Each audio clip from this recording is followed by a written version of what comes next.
All right, hey, I'm just checking in because I finished another book, and that is Dead Man's Walk by Larry McMurtry. Now, this is the third book in the Lonesome Dove tetralogy or whatever. There's four books.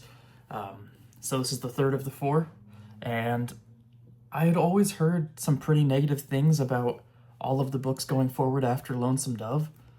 I really enjoyed Streets of Laredo and I really enjoyed Dead Man's Walk, so I don't think that's going to be the case for me. I only have one book left, which I don't remember the name of what the fourth book is. I haven't picked it up yet.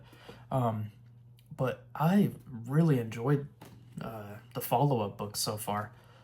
This one takes place, I don't remember how many years, but it's 20 plus years, it seems like, before the events of Lonesome Dove.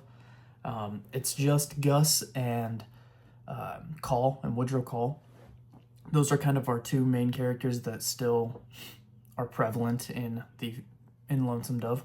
They're young, new rangers, like Texas Rangers. They're just trying to get a start, essentially, in the exploration and things like that. The book starts out with them with this small expedition group. They're looking for this, like a trail or something, but they're kind of along the border of Mexico and Texas, and they run into what is kind of one of the main enemies throughout this whole book, and that is Buffalo Hump.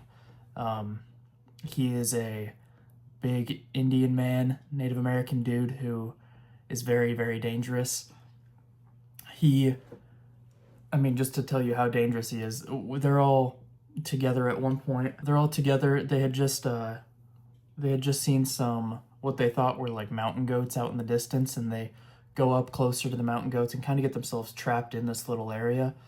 And one of the guys goes off and is going to the bathroom and dies and gets killed by Buffalo Hump. None of them even knew that he was there. It was unexpected that he was that close to them.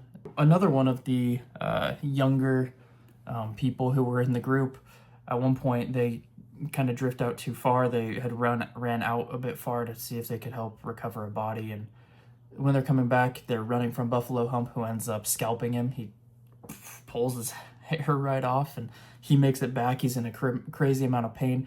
Buffalo Hump's a crazy dude, and he is very, very dangerous. So it kind of sets this precedent for how the kind of Cowboys versus Indians thing is going to go throughout this whole book, because honestly, the Indians come out on top a lot in this book.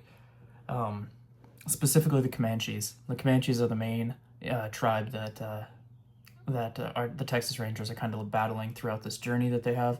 And the journey that they do have is they are Gus talks Call into joining him on this expedition to go out to Santa Fe, and it's going to be led by this man named Caleb Cobb, who is this renowned ex-pirate dude who is also a good explorer, and supposedly he's like the best of the best, right? And he's leading a group of, I think, 200-ish men out to Santa Fe.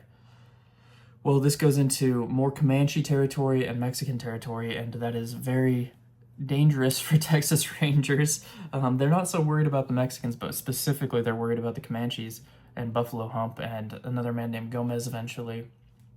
There's some dangerous people out there. And very quickly it does whittle down from like 200 plus men to like a handful of men. It does not go well for them throughout this whole journey, and it's just kind of one thing after another that's bad news. Bad things are happening to them constantly.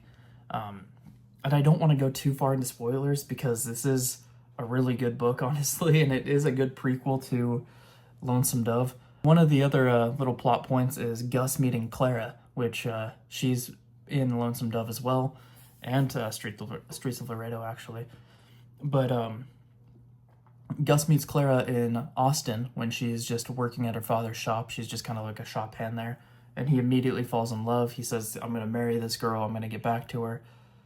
That is kind of his driving factor throughout a lot of this, just to survive. He thinks about Clara and how much he wants to be with Clara, and how much he doesn't want Woodrow Call to be with Clara, which Woodrow Call is not even interested in Clara, and Clara's not interested in him. He's just so like jealous, and it's funny. I really liked seeing Woodrow Call and Augustus McCrae as young men who are not experienced yet, and they are clearly trying to learn under maybe some of the wrong people. Some of them give better advice than others, and some of them they can look up to a little bit more than others. Their leader, specifically Caleb Cobb, is somebody they should not be looking up to. But it's a very good book, a good journey. There's twists and turns throughout it. I really enjoyed it, and it makes me excited to pick up the fourth and final book in this series. So I think I'm going to leave this review there. I appreciate y'all for sticking around this long, and thanks.